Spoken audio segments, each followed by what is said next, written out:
Today is Beis Menachem Al Tashin Sami Test with Shir Kali from Parshas Devarim.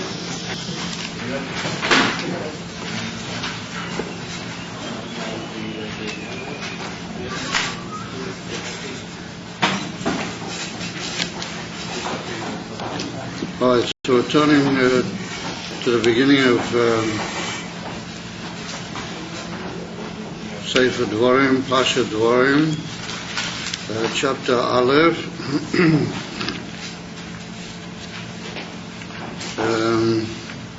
Pasuk Ches and Tes, Zion Ches and Tes. That's where we're turning. Here our attention is going to be to Pasuk Ches. So it's well known that this Shabbos, Parshat Devarim, always comes out the Shabbos before Tisha B'Av. According to the calendar, is there any reason why that's open that window? It doesn't close, I see. And according to the Luach, B'Yodeinu, that the Parshat Devarim always falls out the Shabbos before Tisha B'Av. Or it can sometimes be Shabbos Tisha B'Av B'Atzmai, and then the fast is pushed up till the day after, till Yom Rishon. And it's called, according to the minhag of Yidden, Shabbos Chazoi, based on the fact that the Haftorah of the Parsha is from Yeshayahu Hanavi, where it begins, Chazoin L'Yeshayahu, it's the beginning of the Sefer of Yeshayahu, Asher Chozo, that he saw this vision when it get to Yerushalayim, and he foretold the eventual, that's a Kavanah by his Rishon. First the Beis HaMikdash, and he foretold the coming destruction if there wouldn't be a improvement and a alteration and a change of the Anhoga of the Yidden that was unfortunately going on at that particular time, even though that was some time before the actual destruction of the Bayis. It comes along, it's well known, the famous Torah of the Reb Levi Yitzchak, which was given over by Reb Hillel Paritcher. Reb Hillel Paritcher, but he was the famous chassid of the Mittler Rebbe and the Rebbe the Tzemach Tzedek. He actually was already becoming miskarev to the Derech Chassidus in the Zman of the Alter Rebbe. But for amazing Hashgacha Prati has had it that he didn't actually meet the Alter Rebbe, he didn't actually see the Alter Rebbe, even though he wanted very much to do so, but Min HaShamayim it was prevented, and he and the Alter Rebbe didn't actually meet personally. However, he was a chassid nilhav of the Mittler Rebbe and the Rebbe the Tzemach Tzedek. He was a very great person. He wrote Maimorei Chassidus. There was only two people in the whole history of Lubavitch that wrote Maimorim apart from the Rebbeim. One was Reb Hillel Paritcher, and the other was Reb Isaac Homeler. But they both were contemporaries. They both lived in at the same time.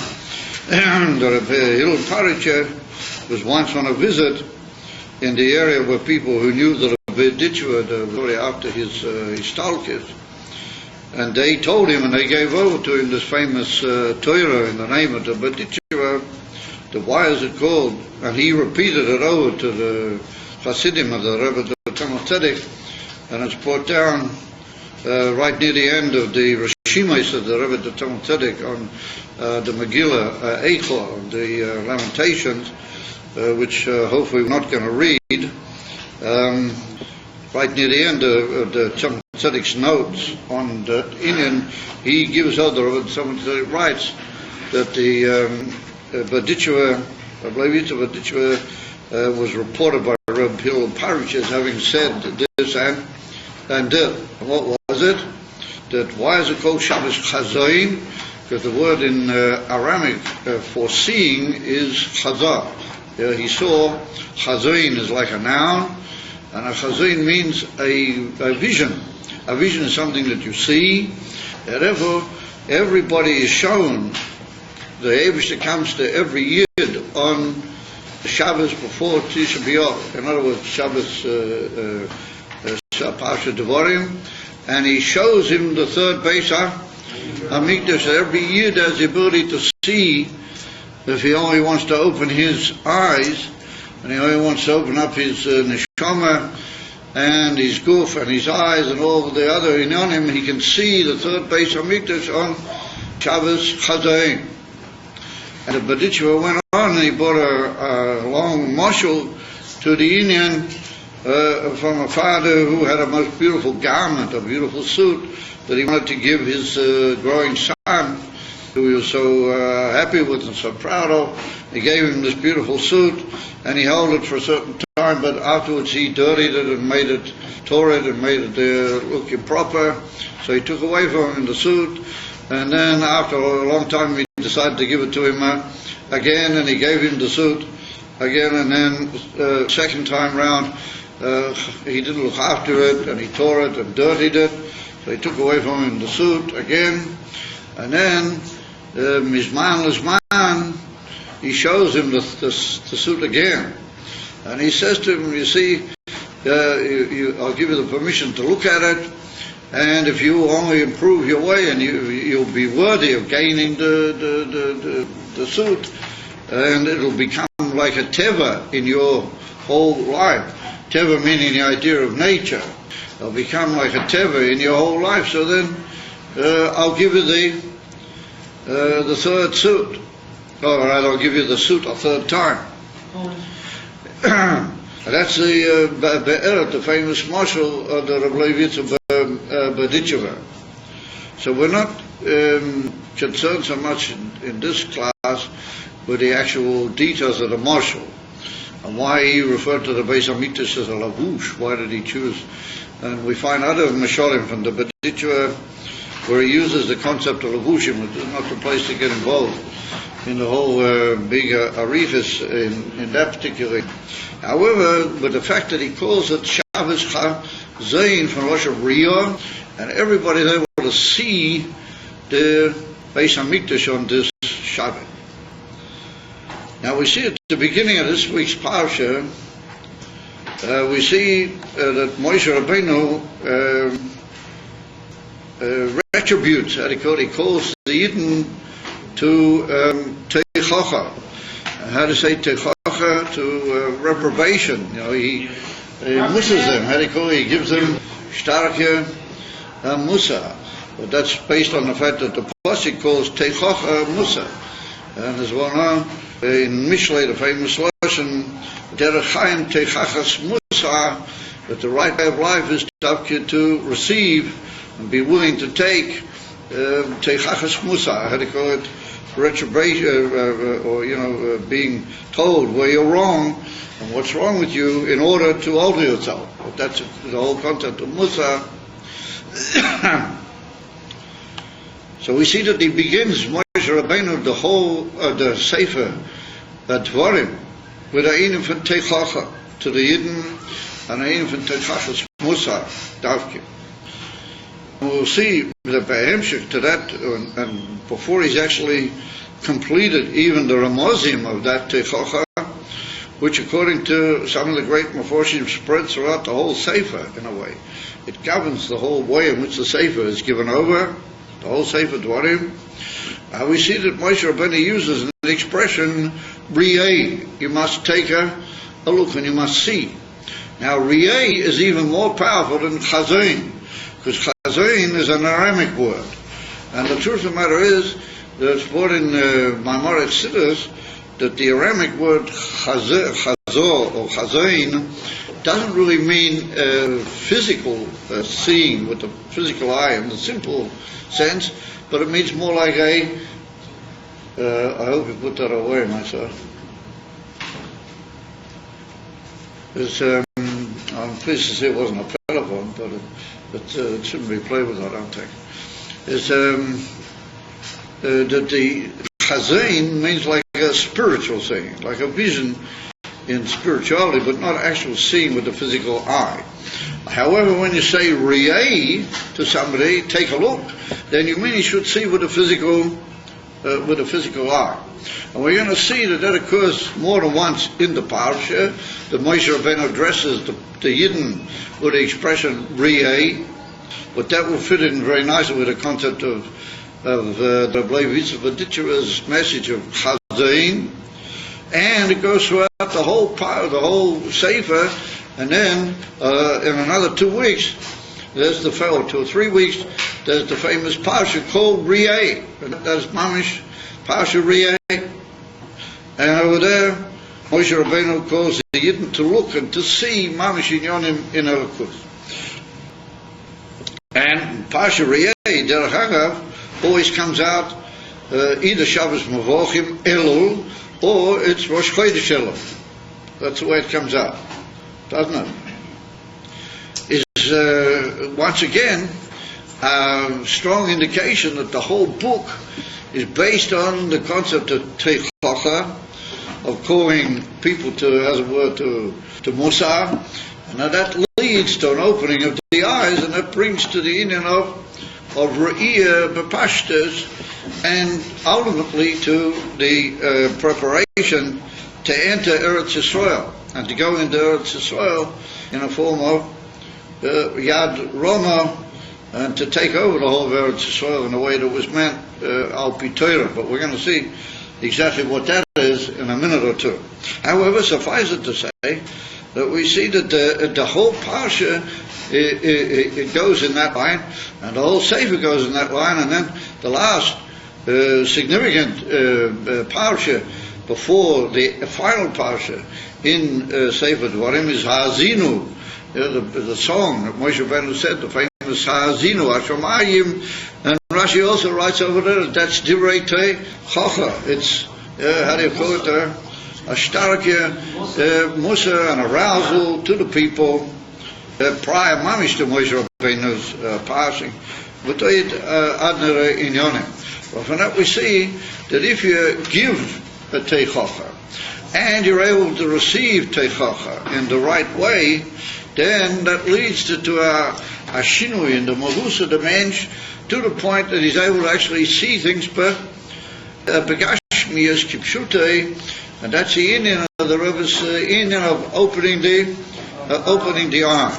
So we come now to Pasuk Ches in Parshat Devarim. Then we see that Moshe Rabbeinu was given a whole series of hidden ramazim, what you might call indications of all sorts of things that the Yidden did which were not desirable, and he's reprimanded them and called them to attention on that. And right near the end of that, he says to the Yidden, Ri'ei nosati lifneichem es ha'oretz. Behold, take a look, I have placed in front of you the whole of Eretz Yisrael. Boyu urshu, you must come and conquer or take over the land. Asher nishba Hashem laviseichem. Gave us his promised by an oath, Avram, Yitzchak, ule Yankee, Loseis Lahem, ule Zarom, Achreihem. In other words, Eretz Yisrael was a promise to the forefathers, and it's an everlasting promise or oath on the part of Hashem to Yidden, ad sof kol haders, ule Zarom, Achreihem. So it comes along Rashi. Rashi says, Ri'ei nosati lifneichem.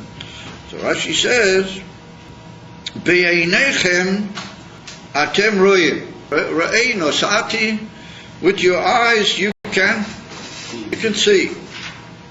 Ani yoim elochem, Eini yoim elochem.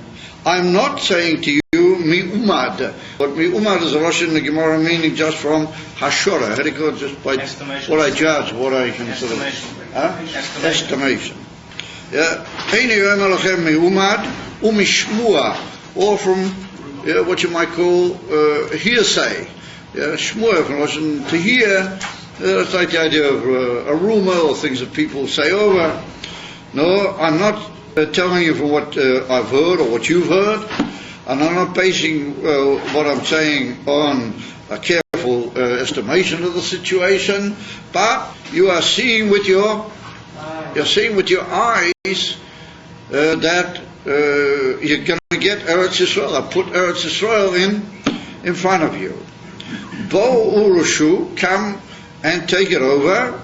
Ein me'arer b'dova. There's nobody that's going to protest. Nobody will stand in the way or open their mouths. V'einchem tzrichim lemilchama. You don't even need war. So all the eyes jolt out when they say that. Rashi says that Moshe Rabbeinu told the Yidden that you don't need war. Yeah. If it would have been that they had not sent meraglim, spies, they wouldn't have needed weapons. Klei zayin means weapon. So Rashi doubles it up. First of all, he says you wouldn't have needed Beklal Muhammad, and then he says if you hadn't sent the meraglim, you wouldn't have Beklal needed weapons at all. That's an amazing statement. So ask the sort of Shaila, and then Rashi goes on to say, why did he mention the forefathers again? Ask yourself the amazing question. Nobody's gone into Eretz Yisrael yet. This is in Arvis Moab. This is on the bank of the Jordan over there at Moab, and they haven't gone over the Jordan yet. They haven't gone into Eretz Yisrael. The only people who have taken anything are the Bnei Gad and the Bnei Ruvain, and later the Abish told Moshe Rabbeinu to give them also the Chotzi Shevet and Menashe, over there on that side of the Yard. And here Moshe Rabbeinu was preparing them. So I mean, what do they see? I mean, maybe they could see the other side of the Yard, and they could see Eretz Yisrael. But how do they see, just by standing there, how do they see that they're going to get the land? And how does it become so obvious to the observer, if he just looks with his eyes, that he'll see that he's going to conquer it, and he doesn't need war, and at this particular stage, he wouldn't even need weapons. Now, why would we say at this particular stage? Because you could connect it with the fact that Moshe Rabbeinu just said before that in Emerson he was talking at 11 days from Mount Sinai. Derek Kodesh Baneo, the whole thing. So there's a big long Rashi over there. I don't know if you guys remember from Yechitas. Rashi says that was a form of reprobation that Moshe Rabbeinu hid in different sort of little stories that he mentioned without actually saying openly what it was. But it's one of the lessons in how you correct a person. You don't just walk up and spray into his face what he did, but you talk to him, b'seiver upon him, your face, in a nice way, in a friendly way, and you hint at him different things until he chaps himself what is in, and then you develop on it more as you go. And if Moshe Rabbeinu said, he said to the Yidden that when we left Mount Sinai, we got to Kodesh Barnea, which is a place where they sent the Meraglim. We got there in 3 days, and that is a malach of minimum 11 days.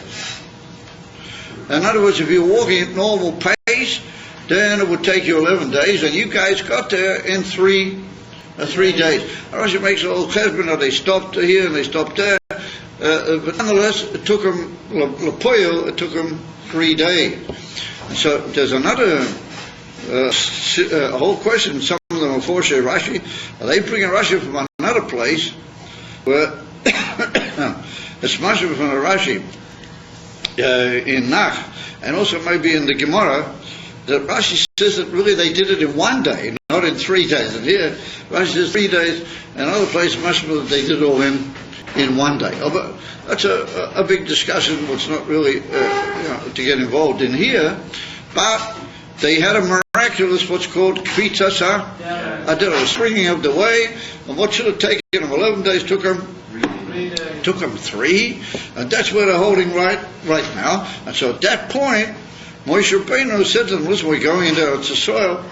Because at that point, everybody knew and everybody believed that they were going into Eretz Yisrael. And it was, from there onwards, that they're going into Eretz Yisrael.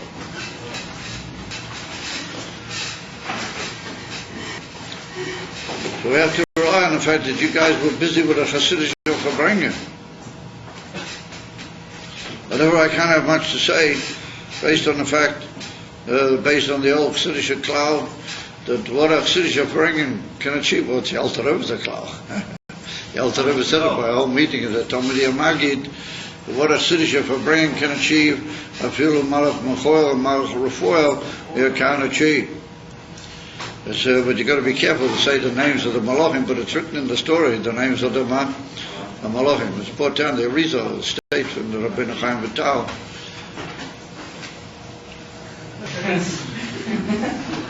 There's taken the Rabbeinu Chaim Vital that the Arizal, he thought I was looking this way, so he thought he'd get out. It's that the Arizal said you shouldn't mention the Malachim by their name. You should always say another type of word. You shouldn't actually mention by their name. Only on Rosh Chodesh, at the end of the Hallel, we say a name of a Malach. That's mashma from the Alter Rebbe. You should say his name, but nonetheless, in other places you shouldn't really mention their names.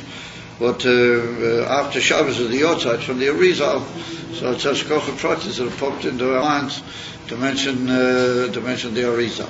Oh, anyway.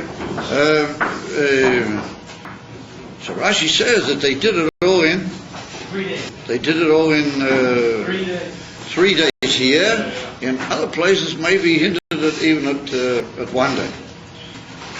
So he finishes his words over there, Rashi, by saying that the Shekhinah was in a hurry, and the Shekhinah was anxious to push them forwards in order to get them into Eretz Yisrael straight away. In other words, that it was clear to any simple observer who saw that happen that the Shekhinah was in a hurry. In other words, the Shekhinah was in a hurry to get them out of the desert into Eretz Yisrael. And like we see, Benegeh to in the Haggadah Shel Pesach on Pesach night, we see that there's a whole inyan, the chipazon and the swiftness and the running that took place at the moment that the Yidden went out of Mitzrayim. Who was in a hurry?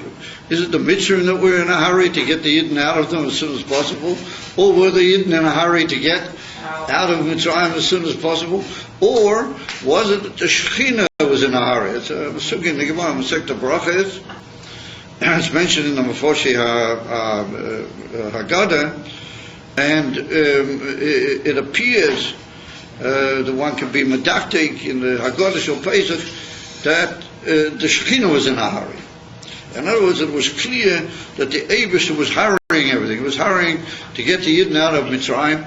He was hurrying to get them to Mount Sinai, even though he wanted to give them 49 days to get themselves ready, the Tfilas Oimah, and then after that, immediately through the Yam Suf into Eretz Yisrael. And the Shekhinah was in a hurry. So therefore, on that basis, comes along the Rebbe, one of the famous Sikhs, on the Rashis in this particular area, on several Rashis that sort of builds together a picture. The Rebbe says that Moshe Rabbeinu was basing himself, because what are we seeing here? What are we didn't actually seeing? As we said before, the simple question occurs to the reader: they haven't gone over yet. How do they see that the whole land has been given to them? On what basis are they seeing? And therefore, some people want to say, for example, some Meforshim say, well, they saw the Milchemes. They had a war with Sicha in Bali, which we just read about in the previous parashas. That was the most unbelievable mess. As if the Eish did that to Sicha and Bali, then that's what he intends doing with all the kings in Canaan. It'll go very quickly. However, that doesn't fit in because Rashi says that we're still only at a point where Moshe is saying to them, you don't need war. So I mean, what happened with Sichet was a war, was obviously a later stage. And particularly, Rashi seems to have gone back in history. This is how Moshe Rabbeinu was talking to them after they'd left Har Chodesh, when they still thought they were going straight into Eretz Yisrael. So Emes, that's not written over there, it's written over here. It's written as part of the Teichocha, what Moshe Rabbeinu is talking on the banks of the Jordan before going over. But nonetheless, it fits into the whole pattern of where they were at that particular time when he was talking to them back in history. So therefore, it seems that both things are true. On the one hand, he's referring back to what happened then, and everything was ready. But on the other hand, he says to them now, if you only look back and you think carefully, you were in a matzav of Riyeh. And therefore it's possible, and now at this particular moment, that you're about to go over into Eretz Yisrael, you got to remember that I said to you, Riyeh, it's all there, and it's all just going to fall apart, and that had you really listened to me carefully then, you wouldn't have even needed the inyan of Klei Zion. Not only war, but you wouldn't even needed, you wouldn't have needed weapons. So therefore, the Rebbe says, we have to say them, what did they see? On what basis could they see? And the Rebbe says that we have to say that they saw this whole thing, that they went from Har Chodesh, Yom Echad, Shleishes Yomim, and they had all this tremendous features, Haderech, and the whole reason was to get them straight into Eretz Yisrael.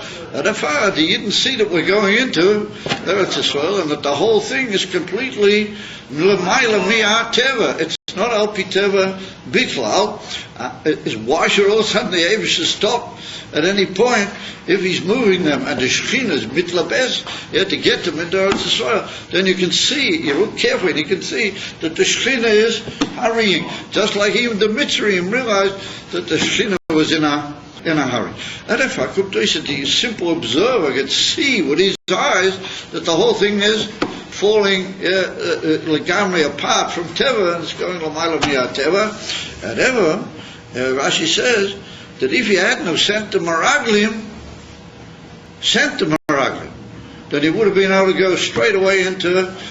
So there wouldn't have been any war. He wouldn't have even have needed weapons. So you might say, what's the shilik? Was it a difference? That maybe you can imagine that they wouldn't have needed any war. We could say that they had weapons. They walked in, but the Canaaniim and all the others that were there just fled mirov pachad, and part of the pachad was that they saw the Yidden were all armed. And like Rashi says, way back in Pasha B'Shalach, Chamushim olu b'nei Yisrael miMitzrayim, that they came out armed, that they were carrying weapons.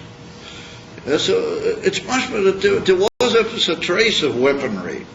So we could say that there could be, that there wouldn't be Muhammad, or you would have weapons. And like we find in reference to, it's reported that you shouldn't make a war with Moab and with Omain in this week's parasha, but it's written that as far as Moab is concerned, you can show weapons and frighten them. As Rashi brings it, you'll see a bit later on. So that would have been the situation. So Rashi says, no, even more than that, you wouldn't have even needed weapons. Not only you wouldn't have needed war, but you wouldn't have needed even the concept of weapons. Just the very fact that Yidden would have walked into Eretz Yisrael, they would have just fled, and they would have just folded in front of Yidden. What was the blunder? What stopped all of that? Shiluach HaMeraglim, the sending of the spy. The Shiluach HaMeraglim. So you could say, Rashi should have said, Chet HaMeraglim. The sin. You sinned with the spies. No, even before they came back and said what they did, the very fact that you sent them, that was already what you might call, it blew everything. Why was it Shiluach HaMeraglim? Moshe himself sent them. Oh. Well, if you look carefully in this week's parsha, you see that he didn't. Moshe Rabbeinu didn't send them. They all came to Moshe Rabbeinu and they knew him. And so Moshe Rabbeinu said, okay, I'm asking him. And he said that Yita v'adova be'einei Hashem. So Rashi said, be'einei Hashem, avolo I'm sorry. In my eyes it was good. Hashem. Rashi Medaktik, and also Rashi's Medaktik over there in Pasha Shlach. Shlach lepo Anashim, ledait for ani lo mitzavotcha. Rashi said. Moshe Rabbeinu, not Be'enei Hashem, and Moshe and Rashi said in Pasha Shlach. The whole thing was due to the pressure. He brings what's written here. In other words, to a certain extent, the Yidden nudged themselves in such a way that Moshe Rabbeinu had, as it were, no brainer, at least in the Pshat of Rashi, to agree with the send on the Meraglim. From Tosh said that the Etzem sending in the Meraglim itself was a big turning step in the whole situation. So we need to understand we should do it. What's the whole Indian that just sending the Meraglim blew everything? What do you tell me? Well, I don't know. You tell me something to get to the Meraglim. But a further Indian that we find that just a little bit further on, Moshe Rabbeinu tells the story how he chose all the different smaller judges for the smaller group, and he made Beis Dins, and he made Dayonim, they would be in charge of groups.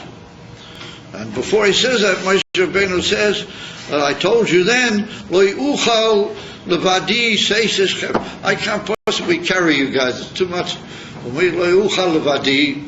So Rashi over here, Rashi comes along and says, wait a minute, Moshe Rabbeinu, but he was the person that took him out of Mitzrayim, and it was his arousal to Hashem that they crossed the Yam, and that they got the Slav, and they got everything they needed was from Moshe Rabbeinu. He can't judge the Jewish people himself. A problem. We won't go to the whole Indian for Yisrael, what Yisrael gave him an answer. And then also Rashi brings Shlomo HaMelech, the same thing. Shlomo HaMelech said that you guys are too heavy for me. I can't judge you. I haven't got the power. So Rashi says Shlomo HaMelech was Chacham Mikol Adam, and it was a divine wisdom that he got, but he couldn't judge the Jewish people. But then he brings down that if by a Goyish judge, he can sort of he can kill the guy when he's not really Chayav Misa, and he can steal, he can blow the whole thing and steal all the money from the Bali Din with the whole Ma'aser. V'ein b'kach chlum. Doesn't matter, nobody really worries about it. V'adayun, by Yidden, if he takes moment, if he takes money from the people, then he gets, then in the first, he slide the Hebrews likely to put him to death. That's him being Pasi. And he brings a pasuk in Mishlei to show that if you steal from the Yidden, then you get get Misa. So we see that that's a Pili Dikizah. What about a goy? If a goy should die on, if he does all those terrible things, he's Chayav Misa. Ben Meach that does things which are not Peseda, he gets Misa straight away on the spot. So why does Rashi say Ein B'kach Klum? So I see that everybody's very concerned by the question.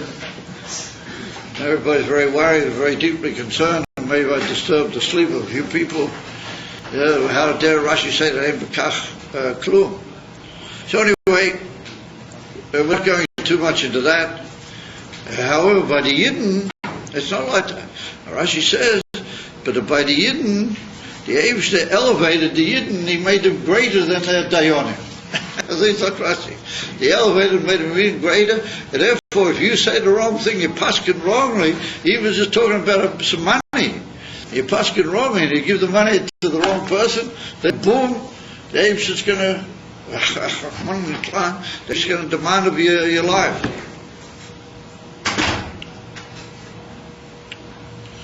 That's a tremendous difference. A goy can do all those things, Ein B'kach Klum, and a Yid, if he's a Dayan, he can be Chayav Misa. So Rashi says that the Indian is, why did Shlomo HaMelech and Moshe Rabbeinu, why did they say, they had the ability to judge anything, they knew all the dinim, and they were unbelievably divinely wise people. They could judge. Now, what then the Yidden were too great for them. There's something about a Yid that if you judge him the wrong way, and you blow up the whole thing, you take away your own, how do they call it in the old philosophical statement, your own raison d'etre, or whatever it's called, your own reason to exist. And I mean, it's a pelle. Hoe you do it? Ad krikach. So then we have to say that the unionim are connected one with the other.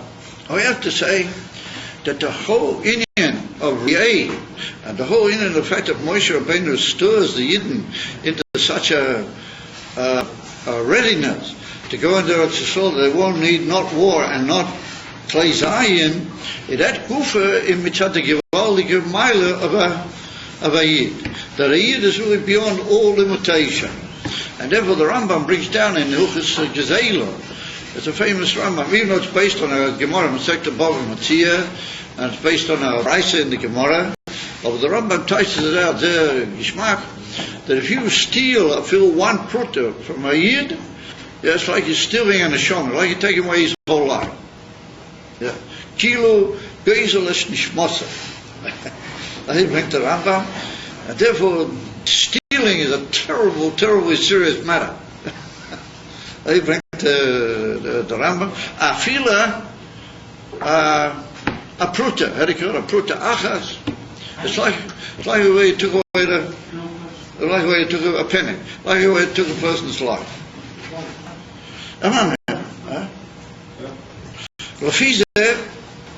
There's something in Cain tremendously elevated about Yidden, that once they'd received the Torah and once they'd become the how do you call it, Goy Kodesh, and once they'd become the Mamlechas Kohanim, they became the kingdom of a priest, then there's something in Yidden that makes it elevated and Lamaila from all the normal inyanim.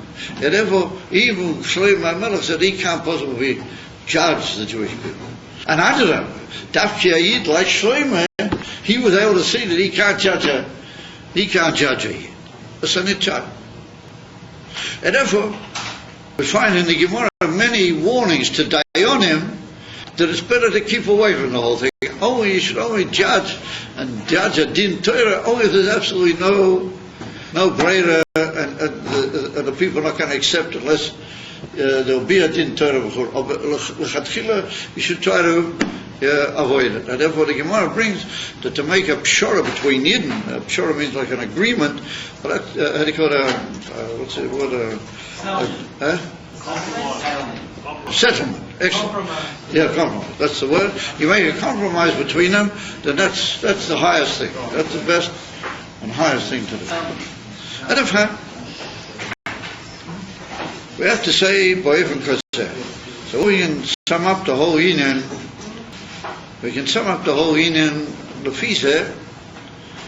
So we could say that Matan Torah, the whole Yetzias Mitzrayim, it turned Yidden into another Metzias altogether. That they're no longer one of the peoples, but they are a koyach Eloki in the whole Bria, and just like Kaviohu, the Eibishter is Lamaylam, and we did the Vagbala, then Bonim Matem Lashem Alekechem, so Yidden are completely beyond Madida Vagbala.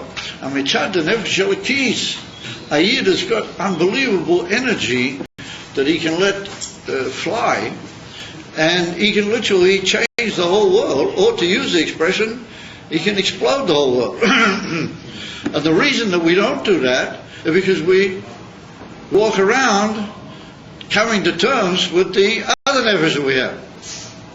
Yeah, the nefesh Abami is, and we waste all of our time and all of our efforts on making him happy and not paying all the detailed attention to our nefesh Elokis. But the nefesh Elokis, being as it is, a chelek Elokam Mimah, and it's from Pnimis HaKelim, it's Mamish Elokus. You can blow the whole world with your nefesh Elokis. The only reason that you're not is because Rahmanin Islam, were locked up and were so closed up and were so klein kepish, as they say, these little sort of limited mind business, when they get to our Neveshapami. And there was a number of years ago on Yud Shvat, the Rebbe Melech Mashiach spoke. There was a time when it was more than 10 years ago, quite a number of years ago, that they were talking about, they were making at that time with the hydrogen bomb, talking about the so-called hydrogen bomb. And that they were talking about making a test or something. Well, they did make a test, I can't remember exactly what happened. The Rebbe said that there's now a matzah somewhere in the world where if somebody were to press a button, he could just literally... He could just blow up the whole recognizable world as we know it. He could blow it up, and he could probably even affect the atmosphere with the radioactivity and with what. So the Rebbe said, "Come to us that somewhere in the world there's a button that if some pliny, one in Islam were to press that button, it would just release unlimited energy." So the Rebbe said, if it's like that in Gashmias and in Chumrias, in materiality of the world, Alachas Kama V'Kama, it must be in spirituality. And the Rebbe said, where is it? It's in every Yid. And the Rebbe said to everybody, was it that for bringing? You got to realize that you have a button, and all you got to do is press the right button, and you have divinity, and divinity is even more than a hydrogen bomb, and you've got it, mamish in you, a nitzotz eloki, mamish kipshutei, and all you got to do is let it blow up and let out all of its energy. If you do, then you'll just conquer the whole world. Well, that's it. That's what the Rebbe said. So I ask you, the Rebbe lived all the years of his Nasiyas, except for 1 or 2 times when he went on these trips to the camps, and then he stopped that also after a while with a rather delicate excuse. He stopped doing that. But the Rebbe just lived within a few hundred square yards, and he walked back and forth, and then he spent the majority of his time in a very, very modest and unposh room, and he had a lot of things even standing on the floor. He didn't know where to keep them, etc., etc. And he blew the whole world. I mean, the Rebbe Mamish reached the whole world. He's the one human being in history that he reached the whole world. And I told you the story once in Perth. I walked into the house of a guy to ask him how I'd find another house, and he told me that he'd just seen the other night. He asked me if I was a Hasid, together with the other guy I was with. He asked if we were Hasidim, and we said yes. And he said that he saw the other night on cable television, he saw the rabbi. He saw him. And he said that me and my wife were very impressed.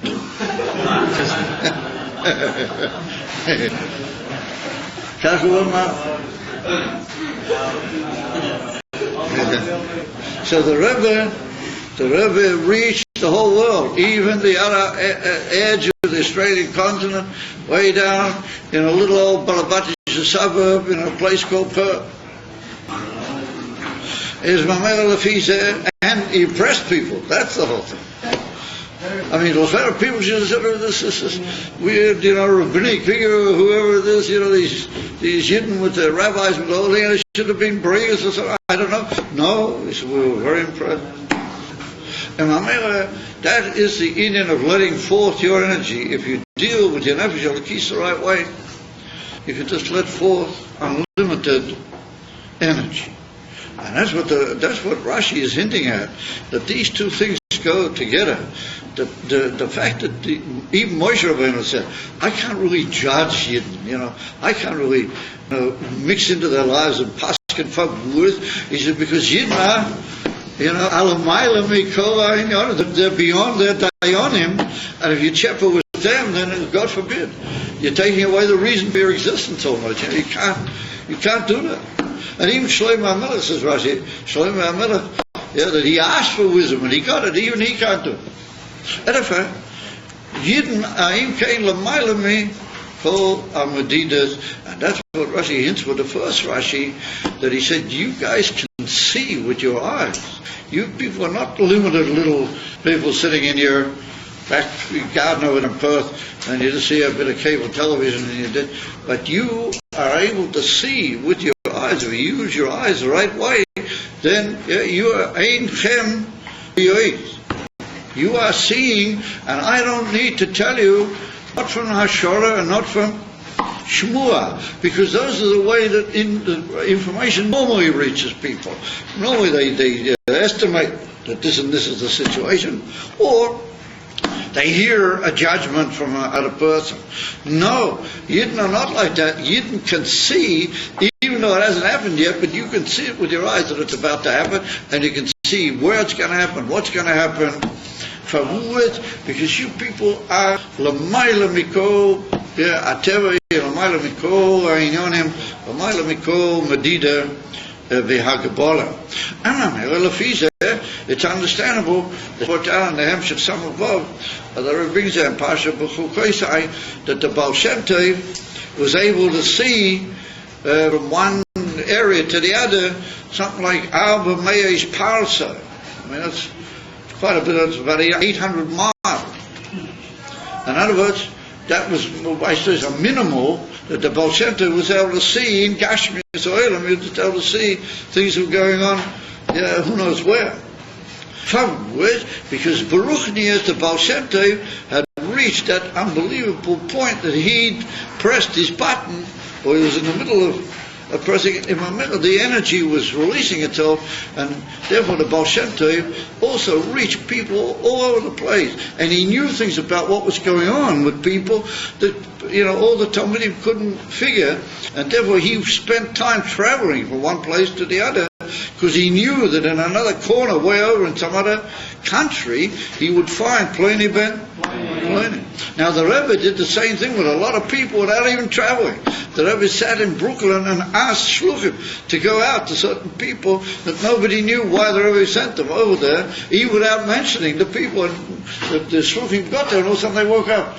What was happening? In other words, that this Indian of seeing is for those who are letting forth that energy of their inner hydrogen bomb, of their nefesh elokis, or they're able to see Einchem Riyos, and they see mamish b'inayim hagashmiyas, everything that's going on. And now what can possibly blow that? What is it that can happen with a Yid that he might cholila fall from that? And once he does, then he gets locked up and caught up in a sort of a world which is not really his, but it can have a very heavy sort of smearing sort of aspect on his life. So with that, Rashi hints, with these unbelievable Kedusha, Rashi hints at the very fact that you sent Meraglim, the very fact that you Shiluach Amarag, that was the Nakuda which blew everything. Now it's interesting that there's a difference of opinion. Rashi says that the whole thing which blew it, Shiluach Amaraglim. However, that's a quote from a Sifri. The truth is, it's a quote from a Sifri. And in the Sifri over there is written an extra Lashon. So what is written is that all you would have to do is just go into Eretz Yisrael, and all you have to do is sit down in the middle of Eretz Yisrael and bring people to make the division, and you'd be able to just divide up the land. In other words, you all just walk into Eretz Yisrael, go up to to a nice big central position, and you would just start dividing the land up, and all the people look at you, what's going on? You say, this is for you, Torah, this is for you, God, or whoever it is, and everybody would just get, and the government just walk out of there. They'll all just be putting him l'darko. As they put in the Sifri. So that's unbelievable. They would have just walked in, divided up the land, and sat there. So, as a sort of show what was wrong. So, according to one of the great Rishonim, which brought in the Meforshei Deriva, that brought in the Meforshei Sifri, that he said that what blew the whole thing was the Chet HaEgel, the fact that the Yidden or the sinned in the Chet HaEgel, well, that's what pulled them down from this tremendous Madrega. However, Rashi says, and so does the Saporno, well, they say that what pulled them down from that Madrega was the sending of the Meraglim. Now, the Chet HaEgel is another Indian. It doesn't have quite to do because that was an earlier Slav that was immediately after Matan Torah, before they left Ha'achoyros L'choyra, without going into a lengthy discussion of the matter, L'choyra doesn't quite have to do with this Indian that we're dealing with here. Or we could say that the Ravid's point is that if you fell into a Veda Zorah, you fell into the Hepach of Elikus, even temporarily, then that must leave a mark on a person that he's somehow or another not able to reach his emes tachlis in the world, at least l'zman rav le'achrim mizeh. However, Rashi says it's all dependent in the sending of the spies. The sending of the spies was, according to the majority of Inyonim, a natural thing, a thing al-pi teva. But Kedikah, that the Ramban writes that it was a natural Indian that whenever you want to militarily take over a certain area, then you've got to spy it out. You've got to have a military appreciation of what you're going to do. And even in Rashi, what Rashi says that Moshe Rabbeinu was maskim to send the Meraglim with the whole thing. The whole Indian was to see what is the matzav, so that we should know how we're going to do it and how's it going to work and where's it going to be a weak point and a strong point. In other words, it says Boinas according to Teva, Al-Pi Teva. Immediately a Yid takes himself and throws himself under the measurement of Teva. And he says, look, I know that I've got divine promises. I know that I've got this ability to reach the highest madrigas. But instead of all that, I want to do things the way the world does it. Then automatically he's falling down from his emissaire, divine, planned and designed position. And he's throwing himself into an Indian which is not really his Indian. And once he does that, then he's like a stranger moving around in a strange type of material which is called Teva, and the things that go with it. And therefore the etzem shiluach ha-meraglim, the etzem fact that you decided to send meraglim, Rashi says that's brought down, and remember what happens, that brings down the divine hanhoga with you also. In other words, I brought down in Pirkei Avos in last week's Perik, da ma'ala mimoch, that you must know what is above you, and the Magi Taich, da ma'ala mimoch, that the whole way the Eivishter conducts himself is all from you. According to how you conduct yourself, that's the way the Eivishter conducts with you. Da ma'ala mimoch. Why? How is it that everything by Eden is l'mayla me'ateva? Could they show the Eivishter that they will be l'mayla me'ateva, that that's their message to the world, and if the Eivishter automatically follows everything l'mayla me'ateva. Berega, what you say to the Eivishter, listen here, I'm sorry Eivishter, you gave me the koyach to be l'mayla me'ateva, but what can I do? I prefer to be al-pi teva. Then you bring the whole conduct of the Eivishter down, and everything collapses. And he says, you want teva? Okay, so if you want teva, then hey l'chot teva. And remember, that's what we see that happened from the moment that they said to Meraglim, everything older. Rashi said you would have entered Eretz Yisrael without Milchama. So from then on, we see that all the promises of Moshe Rabbeinu changed, that you have to fight a Milchama, and yet nonetheless, the Eivish is a good tata, chas v'sholom, he's not going to leave you, but there's going to have to be Milchama. Even in the Milchama, there'll also be Inyonim of tremendous Yata D'Shmaya and divine help and all those Inyonim, but there'll have to be the Inyan a Milchama, and a Milchama means clay zayin. You're going to have weapons, and the weapons won't just be to show them in order to scare them away, but you'll have to use the weapons. There'll have to be upon him a certain disruptions in the Indian of Teva, and the more you go into that Indian, then the more. So here we see an amazing thing. On the one hand, Moshe Rabbeinu told him that going into Eretz Yisrael means that we're going to have to do with the world. We're going to have to grow, we're going to have to, have cities, and we're going to have what you call industry and agriculture. Indian of world, we're going to have a king, or a kingship, or a kingdom, and a government. We're going to do it, just like any other country. And Afu Pikain, the same Moshe Rabbeinu, and the same message from the Eibishter is that you got to be l'mayla miyah teva l'gamra. You're not even allowed to hold clay zion. You don't need it because ain't was a called trader. So I mean, it follows. He said that everything that's promised in Pasha B'chol Klesai, it's promised that the earth will give everything, that it'll do this, it'll do that. You'll be running with so much produce that the next year around you still have left over the previous year, and you'll have all these tilos of before. So the Ramban says that we don't see any country in the world that's functioned that way. I mean, the way the Eibishter promises those brachas, even just the way they are in simple pshat. You never seen anybody like that before. There's no country runs that way. So the Ramban says it's all l'mayla miyah teva, and he says it's hanhog nitzia. It's a hanhog nitzi. The whole way that Eretz Yisrael was really meant to be was a hanhog nitzi. And it's brought down the great people that wanted to come to Eretz Yisrael, including the Reb Mendel Vitebsky, the Alter Rebbe's Chava and Rebbe after the Stalkos of Magi, but they wanted to come to Eretz Yisrael. One of the inyonim was that they wanted to see the great Gilel Akus that's in Eretz Yisrael.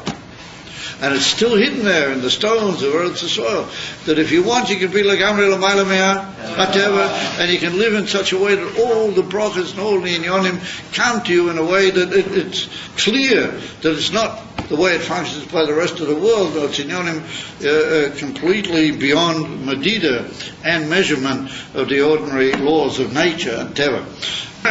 And that was the divine plan. That was the whole Inyan, that it would be clear that there's a chosen nation and that they don't need war and they don't have to evildoers and people who mean evil to the world will just move away from them and just flee and get out of the way, and they will set up what you might call a divine nation, a divine kingdom, where it'll be clear, and even the king will be a person that he represents, a divine, and it'll just go out to the whole world, the message. That's what was meant to be. That's what should have been. Had it been that way, then the Yesh Loimah, that the Beis Hamikdash wouldn't have been destroyed Malachatchila.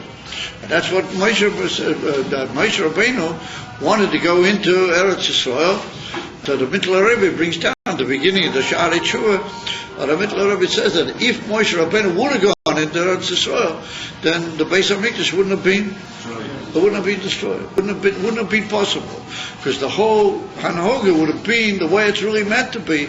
Al Pi Emes Akavona from Torah. Now that's what Rashi is saying. So we see here on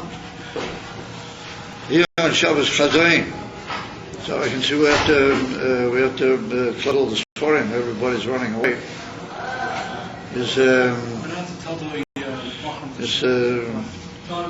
One wonders at some point or another whether these people really need to leave or just they have to get out. They can't sit it out.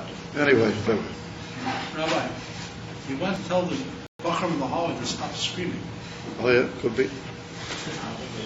Okay, so he did that.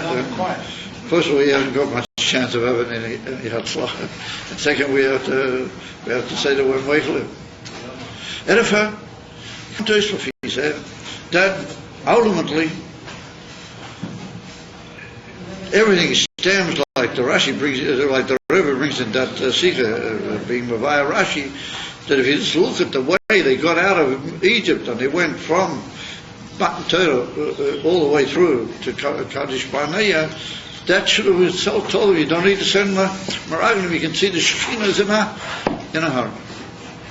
The Rebbe revealed to us that nowadays we're in a very similar matzav, that the Shekhinah is in a hurry to bring the Gula Shlema.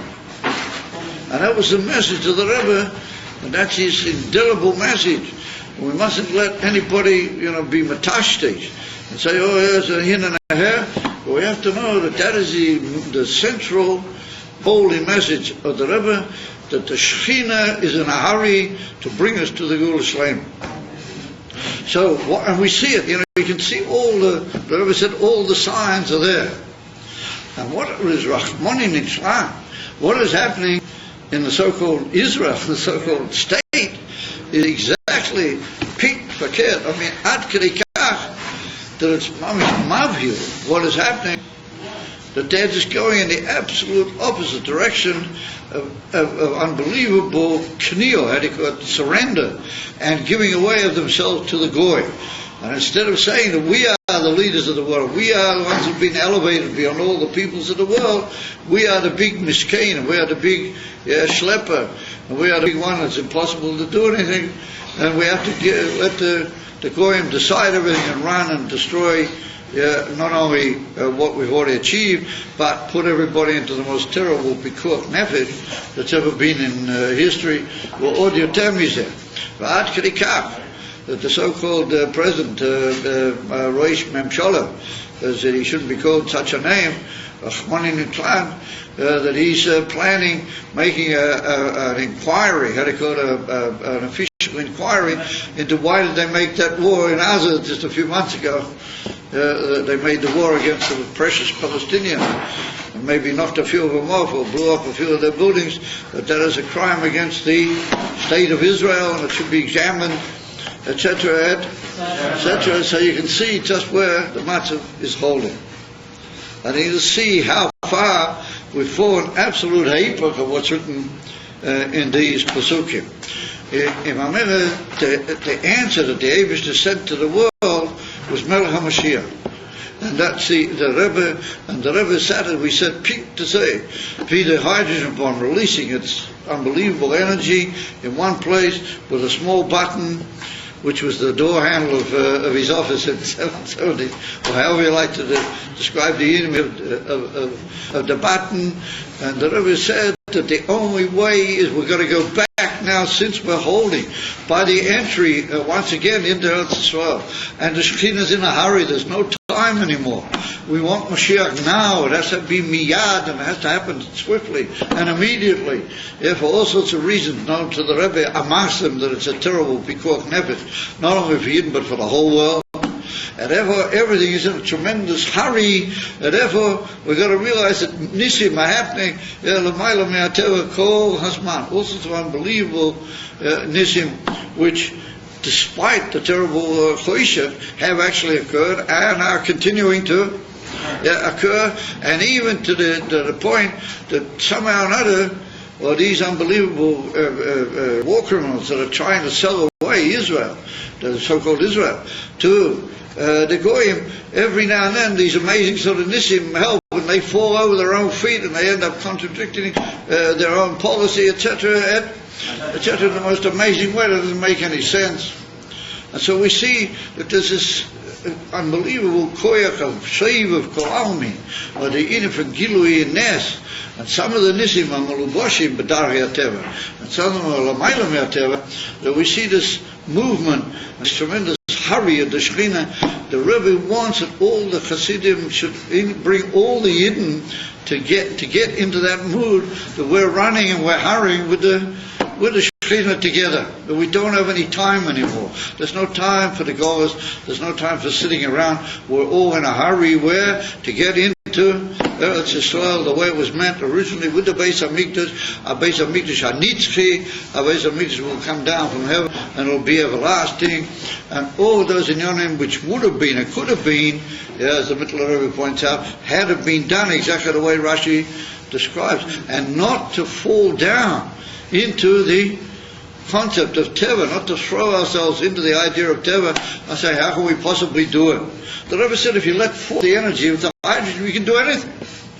And that's why the Rebbe says you have to go into the street and put tefillin on a yid. Because when you put tefillin on a yid, you press that little button, at least in a beginning way, and you let off a certain amount of this hydrogen energy which is in him, and who knows, when he goes home, that he's a better person. Even if he's not a better person for a few hours, at that particular point, over that few hours can have a tremendous hashpah, like the Rambam says, that one good deed can swing the whole world. It can bring to Shua B'Atzorah one good thing. our task is to join the hurry of the Shekhinah, and that's what the Rebbe wanted of us.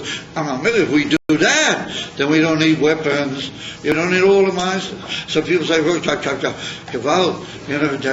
so-and-so country's got, these up-to-date missiles, and they got all the Mars and all the It's all part of the plot of the Zionists. It's all part of their plot, but they don't want to do anything about that they should have a terrorist to give everything back. They could have done it about years ago. They could have stopped the whole Iranian business. It was absolutely in their hands, and they said they don't want to do it. And the whole reason is that they want that should be a pressure on everybody to give back all the land to the Arabs. Not give back, give it away. To the Arabs, the whole thing is just a big conspiracy against Yidden being led by Yidden, Rahman in the clan. And the only way is to go back to the original plan and to say, no, we don't need all weapons, and we're not afraid of the missile, we don't reckon with that, we don't know anything about it. All we know is that the Abishter said, Riyeh, you can look with your eyes, and that's what the Rebbe said, open your eyes. And then you'll see that I don't need weapons and I don't need anything. Don't fall into the business like the Moroccan. Don't fall into Teva. Don't throw yourself down into Teva. And the father is a famous word from Zushia. Reb Zushia Manipoli was a very, very close Yedid. But the Alter Rebbe said he loves him, Ahavas Nefesh. The Alter Rebbe said he was tremendously devoted to Reb Zushia. And Reb Zushia said, written over there in Pasha Buchul Kreisai, it's written for Ki Toimru. And if you say, what are we going to eat in the seventh year? And then the says, they don't have to worry, I'll command my broker, and you'll have what to eat in the 6th year, the 7th year, and the 8th year, or whatever it means, the 9th year, also different Pirushim over there. Upon him, the Torah puts a kasha into your mouth, as if you will say, what are we going to eat in the 7th year? So some people say, no, it's not a kasha, it's just like telling you that. So Reb Zushia says, that Ki Toimru, if you will say, what are we going to eat? You ask a shaila, al piteva. Yeah, and you're a Yid and you ask a shaila, al piteva to the Abishter, what are we going to be doing? Oh, you're blown away, you're falling down from everything. Just the fact that you will say, what are we going to eat? You might mean it innocently, but the fact that you'll ask, what are we going to eat in the service? Oh, with that you've blown the whole contract between you and the Abishter. The Abishter is a good father. You command his bracha. And you have to force it. You have to listen to you, bracha, go down. But had you not asked the question, the bracha would have just gone with unbelievable power. And Kamuv and Pasha would have been incomparably greater than if the Abishter has to force it to go down. And that's where we're holding right now. Those words live and ring over history. That we're holding mamish at that moment. Maybe we have the choice either to go according to the Meraglim or to go, no, we don't need the Meraglim. We're going into Eretz Yisrael. The Shekhinah's in a hurry. The Rebbe's in a hurry. We've got to get into Eretz Yisrael right now. And immediately you'll start thinking that way, your eyes will open. And you'll be able to see that that's in effect what's happening. The whole world is machine, everything's back. No. Don't look at all that. Look only at the Inyan Eloki. And look at the button that presses and releases all the unbelievable energy. And then you'll be by Shabbos Chazain, you'll be in the right mood. And that's what Rabbi Yitzhak Batichva, he wanted to get you in that mood on Shabbos Chazain. You don't see the whole Churban, you don't know even all the answers. All you know is that I'm seeing the base of Mikdash Hashishi. Maybe I'll see the challenge on my plate. I don't have such spiritual eyes. Oh yes, you do. You're a Yid. Just press your button and say you are going to see it. Remember, the Yisrael told him that you will see it, and you'll see it, mamish b'pashtet, not b'chazayin, but riyeh. See it, mamish, with the physical eyes. Oh, my, can you hear?